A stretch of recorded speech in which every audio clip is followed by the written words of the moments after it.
All right, so the first one is the burden of proof. All right, so let's say that something happened at the school and I said, I think it was you, Georgina, prove you didn't do it, right? That would be very unfair, right? Because you may not have an excuse or you may not be able to prove what you were doing, right? So we have the burden of proof is going to be on the prosecution, okay? If the prosecution is alleging that you did something, right? Whoever makes an allegation should be the ones that have to prove it. Does that make sense? We're not going to require an accused to prove they didn't do something. Right? It's much harder to prove you didn't do something. Right? That would be unfair. So the burden of proof is on the prosecution. All right? That's our first checkpoint. Second, the standard of proof. So how much evidence are we going to require the prosecution to have? All right? So we're looking at standard of proof. So in a criminal case, your standard of proof is going to be what? Does it pop into your head? Anyone know standard of proof in a criminal case? Just call it out if you know. Yeah, it's going to be beyond reasonable doubt. All right? And the reason we have that is the standard is it's quite a high standard. It's higher than the civil standard, right? Which is balance of probabilities, or like 50%. We require not only we require the prosecution to prove it, we require them to prove it to a very high level, right? Because we don't want people getting accused of crime to go to jail for stuff they didn't do. So that's why we have a high standard and we require the prosecution to prove it up to that standard. All right, the next one on your checklist, plea negotiations. All right, so I have what's up here. I like to use the criminal timeline. Okay, so let's go over the timeline real quick. So someone is accused or alleged to have committed a particular crime. That's what happens first, right? Something happened. Then there's like an investigation, or maybe they get caught in the act, and then they get arrested. They get charged with a crime, okay? And then if they plead not guilty, it proceeds to trial, okay? If it's a summary offence, like a minor thing, the trial will be in the magistrate's court and determined by a magistrate by themselves. If the trial is an indictable offence, it'll be heard in the county or Supreme Court, and there'll be a jury, okay? That's if you plead not guilty.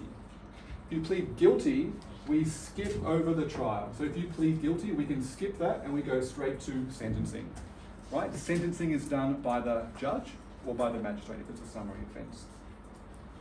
All right, so we want to encourage people to plead guilty. If we have everyone pleading not guilty, we're going to have all these trials in the courts, and all these courts are going to be backlogged. And it's going to waste everyone's time. We have to bring in 12 people, put them on a jury. They don't get to go to work. They can't go to university, whatever they're doing at the time, and they have to come be on trial. So we don't want that. The trial is the most expensive part of this whole process. So if we can, we want to avoid that and encourage people to plead guilty. All right, so one way we do that is we have what's called plea negotiations. So there's two different types of plea negotiations you need to know about. The first one is the prosecution will offer to charge the accused with fewer crimes. Okay? So for example, say someone broke into 10 houses, they committed 10 burglaries. All right, so the defendant and their lawyer will have a meeting with the prosecution and they'll say, look, I'll tell you what, we will plead guilty, but only if you charge us with 5 burglaries, and the other 5 charges get dropped. All right? So that is the first way plea negotiations work. You have less overall charges. And in exchange, you are pleading guilty. Okay? So you are going to have some kind of sanction or punishment. You're not just going to get away with the crime. All right? But you get a reduced sentence for pleading guilty. Right? The other way plea negotiations work is to reduce, you plead guilty to a less severe crime. Okay? So I like using the example of assault. Right? You guys have learned about assault. So maybe you've been charged with causing serious injury intentionally, right? The most serious type of assault that has a maximum punishment of 20 years. Okay, so maybe you're the accused, you get with your lawyer, you have a meeting with the prosecution, you say, look, I'll tell you what, instead of charging us with this crime, we'll plead guilty if you charge us with the lesser crime. Okay, so it's a way, by pleading guilty, you get a discount on your sentence, and you also get a lower maximum penalty in exchange for pleading guilty because of plea negotiations. Does that make sense? All right, so plea negotiations, you need to know strengths and weaknesses. Why are they good? Why are they bad? So the strengths of plea negotiations is we're going to save money, right? The biggest amount of money and expense is around the trial. Right? If you're accused of murder and you need a lawyer to come represent you in the Supreme Court for a month, it's going to be very, very expensive. So we can save a lot of money by having people plead guilty, all right? By having plea negotiations. It also means the process goes faster. We can skip the trial step, the longest step. So we can skip that. So we're going to save money, we're going to save time, and it's also less stressful for the parties involved. All right?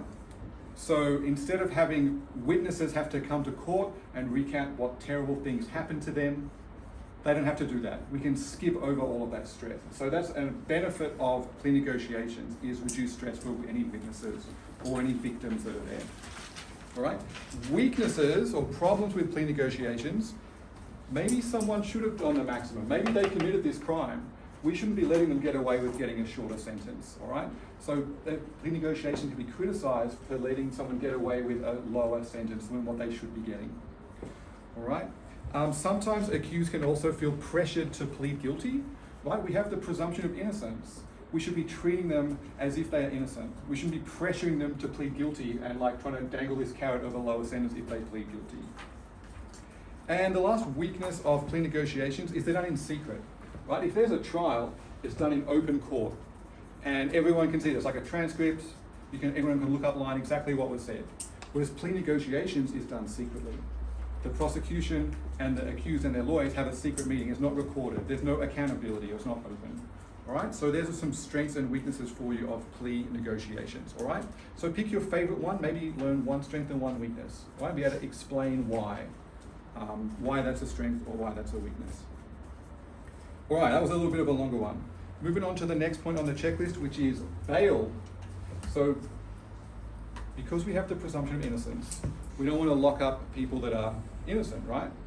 So, just because you're accused of committing this crime doesn't mean you should be in jail. You haven't been convicted yet.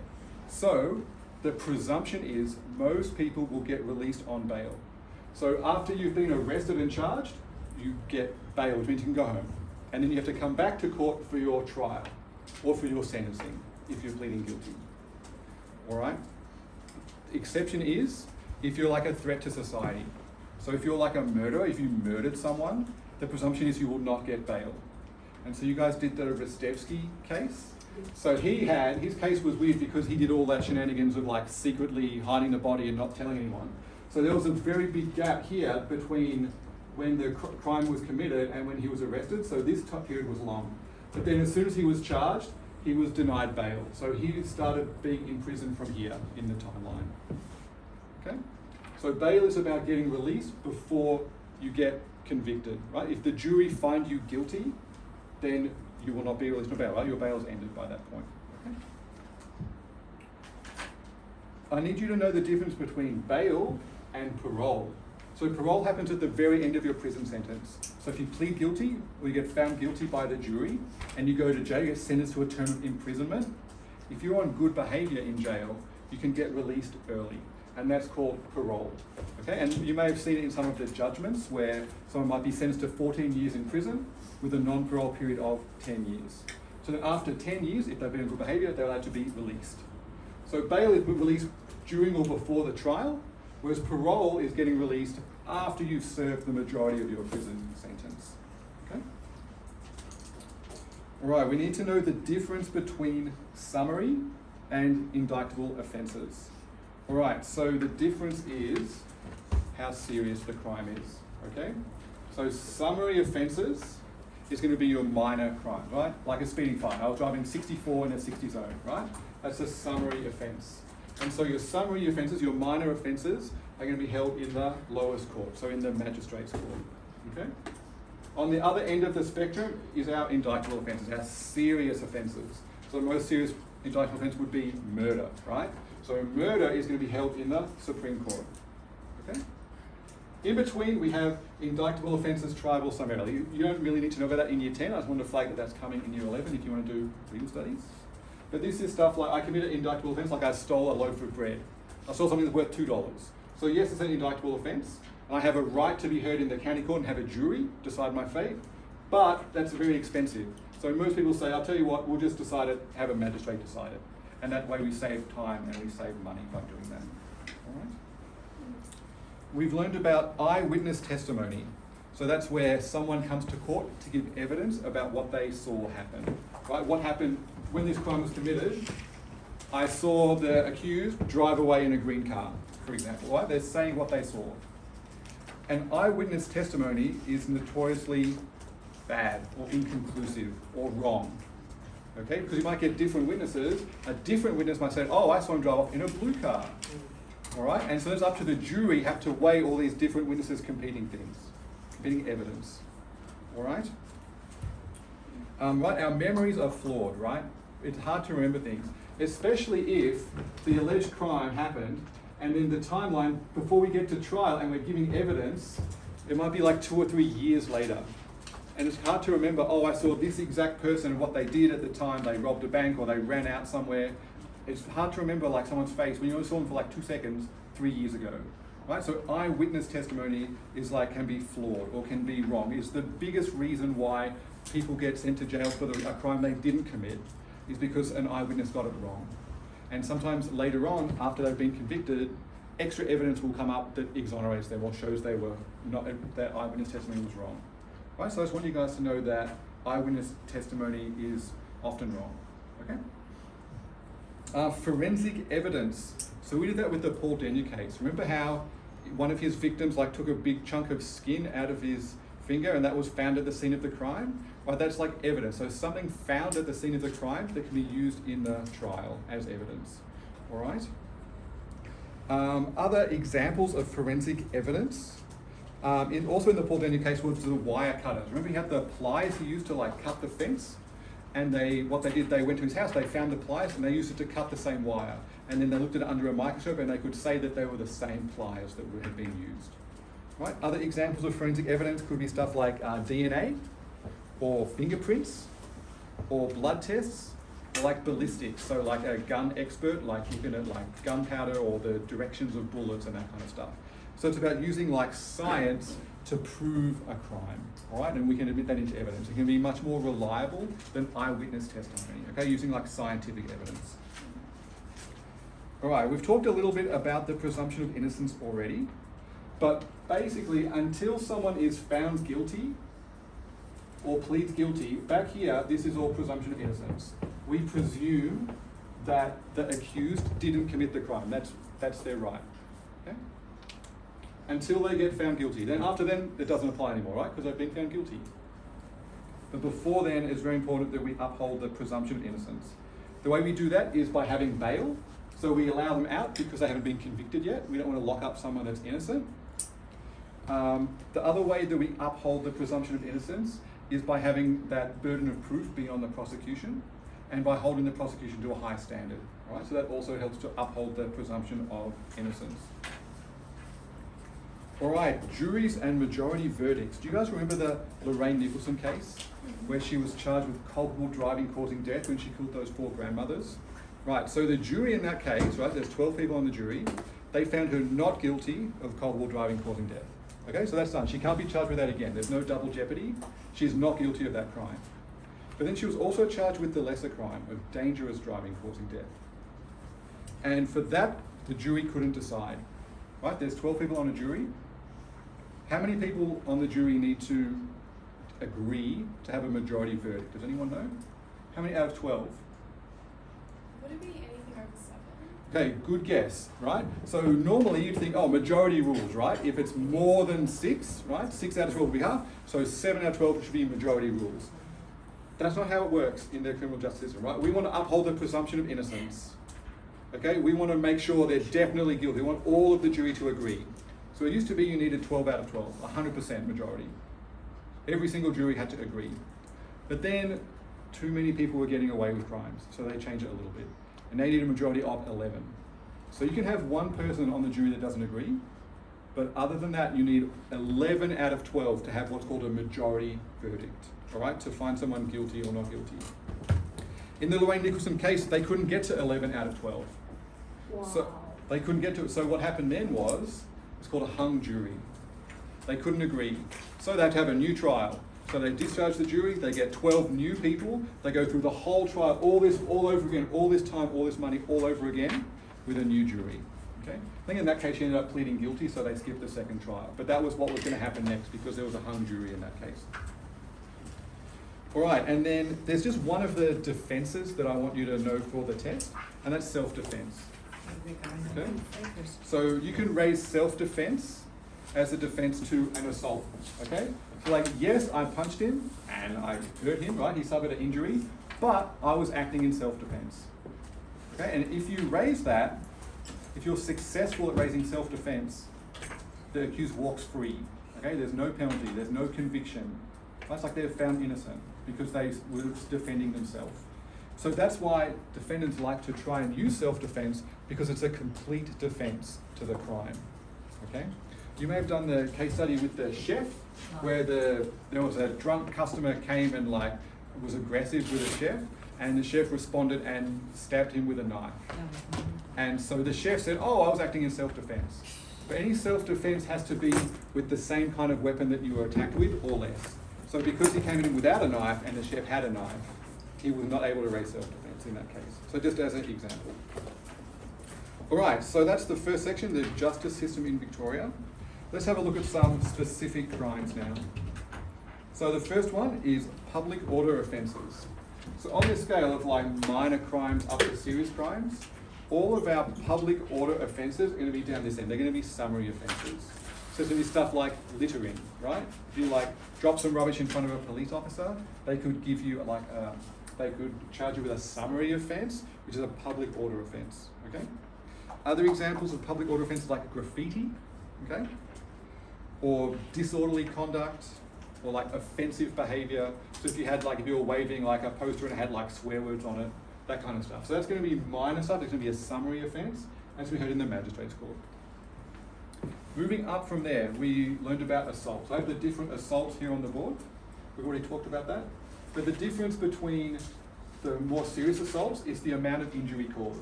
So serious injury means like broken bones. So like if you punch someone and break their jaw, that would count as serious injury, right? Or if you kick someone and broke their leg, that would be serious injury, okay? And then if you cause that serious injury intentionally, right? So the mens rea, what's going on in the mind of the accused when they did the assault, if they intentionally broke bones, that's when you're looking at this as a maximum penalty, right? If they just did it and didn't care if they broke bones or not, then they were reckless. Okay, has a reduced sentence. And then below that, the injury is lower. So you didn't break bones, but maybe you bruised them. Maybe they got a cut and maybe they were bleeding. So then you'd be down here at injury, causing injury as opposed to serious injury. All right, next we look at theft. So there's 5 elements to theft. You do not have to memorize these. I'm going to give you these elements in the test, okay? But the crime of theft involves taking something, right? So what's taken is like property. So like someone's laptop or someone's book, someone's folder, right? If you take it, that could be a theft, because that's the property that's taken. It has to belong to someone else, right? You can't steal your own stuff. The property has to be taken away. So like, I'm going to take this laptop, I'm going to take it away out of here, right? I have to have been dishonest. So this is our mens rea component, like what's going on inside the head of the accused when they committed the theft. So they had to be like sneaky about it or naughty. They knew that it was wrong, right? They were dishonest. And then the last element is they didn't plan on giving it back. Okay, so we didn't borrow it. If you just borrow something, that can't be a theft. Okay, so these are the elements of theft you need to know. And then there's a couple of other theft crimes where we can get a higher maximum penalty. So maximum penalty for theft, we said, is 10 years. There's also burglary. So burglary is going to be if you commit all these elements of theft and you're also a trespasser. So you broke into someone's house or into their workplace, into their shop, all right?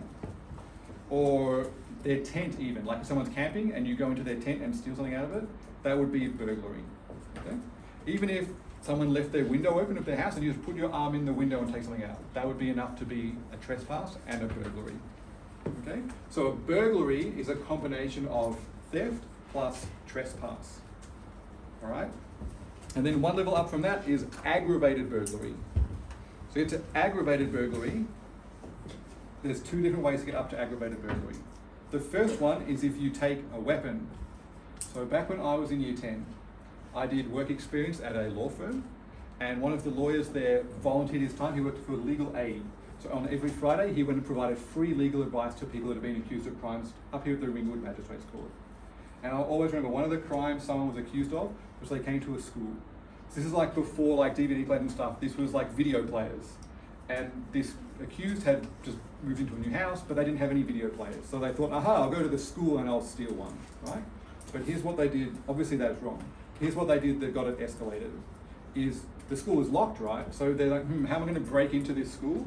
They brought a knife. But it wasn't just a knife, they brought like a meat cleaver, like a huge knife to like break in the door. So because they brought a weapon with them, they weren't just charged with burglary, they were charged with aggravated burglary, right? Which has a higher maximum sentence. Which is how many years Yeah, ago? 25 years for aggravated burglary. Yep. 5 years So it's more. much more serious crime. Yeah, exactly. Usually it's actually around for a crowbar. A crowbar? Yeah, would a crowbar be a weapon? Good question. That's a good question. I'm not sure about that. You may have to do some research and we can try and answer that. But yeah, certainly potentially could use a crowbar to do some damage. So that, I'm not sure if that would escalate it to aggravated burglary. Yeah, I'm thinking like guns and knives, like things that are more obviously weapons certainly would. Crowbar, I'm not so sure about. All right, the second way to get it escalated to aggravated burglary, other than bringing a weapon, is if there was someone at home. Okay? So you're home, you're asleep at night. If someone comes and breaks into your house to steal something, right? They're not just committed burglary, they committed aggravated burglary because there was someone else home. All right, the next type of theft we've looked at was robbery. So a robbery is a combination of the elements of theft plus an assault. So if you do a theft and an assault at the same time, you've committed a robbery. So the most common types of robbery would be like a mugging, like if someone has, they're like, give me your money or like break your bones kind of stuff, like they threaten you or they hurt you and take something of yours, that would be a robbery, all right? And the next level up from a robbery would be an armed robbery. So if they have some kind of weapon with them when they do the robbery. Right, so the classic example of that would be a bank robbery, right? You go into a bank with like some kind of weapon and demand money. That would be an armed robbery, okay? The next crime on our list is embezzlement. So that's the type of theft where you're stealing from your employer, okay? So you might have a job, you might work on the checkouts, and whenever a customer pays in cash, you keep $1 of it. Or every time you go to work, you like steal $10 out of the till, okay? And over time that adds up to a bigger amount of money. You'll be charged with embezzlement, okay? So stealing money from your employer. All right, almost finished. The last type of crimes were the most serious type of crimes. We're looking at homicide. So homicide is the type of crime where the victim has been killed, okay? So if the victim died, we're looking at a homicide. The two homicides we looked at in this course were murder and manslaughter, right? You need to know the difference between the two of them. All right, so what's the punishment, what's the maximum penalty for murder? Does anyone know? Maximum penalty for murder, the most serious crime. What is it? Is it life imprisonment? Yep. So the maximum punishment for murder is life imprisonment. What about the maximum penalty for manslaughter? It's going to be less, right? It's going to be less because it's not as severe of a crime. So the maximum penalty for manslaughter is just 25 years, right? So murder is life imprisonment, manslaughter 25 years. Murder and manslaughter is going to be held in the Supreme Court, right? Because someone has died. So it's going to be in the highest of courts, right? They hear trials. The High Court just hears appeals. Murder and manslaughter is going to be heard in the Supreme Court. And the other difference between murder and manslaughter is the mens rea component, or what's going on inside the mind of the accused. And the question is, the victim has died, but were they killed intentionally? All right. So for murder, the prosecution have to prove that the accused did the murdering intentionally. They either intended to kill the victim, or they intended to cause serious injury. So if they intentionally caused serious injury and then the victim died, they'll be charged with murder. Okay, so it's about that mens rea, that mental component for the accused. The intention is what elevates it from a manslaughter up to a murder. All right. The mens rea for a manslaughter would be something less. So it could be like recklessness, or it could be like negligence. Like they didn't install a railing and someone fell off, right? They didn't show a duty of care. That could be negligence that would amount to a manslaughter. All right. And if you know all that stuff, you know everything that's going to be on the test. Well, thank you, Mr. Greg. We appreciate it.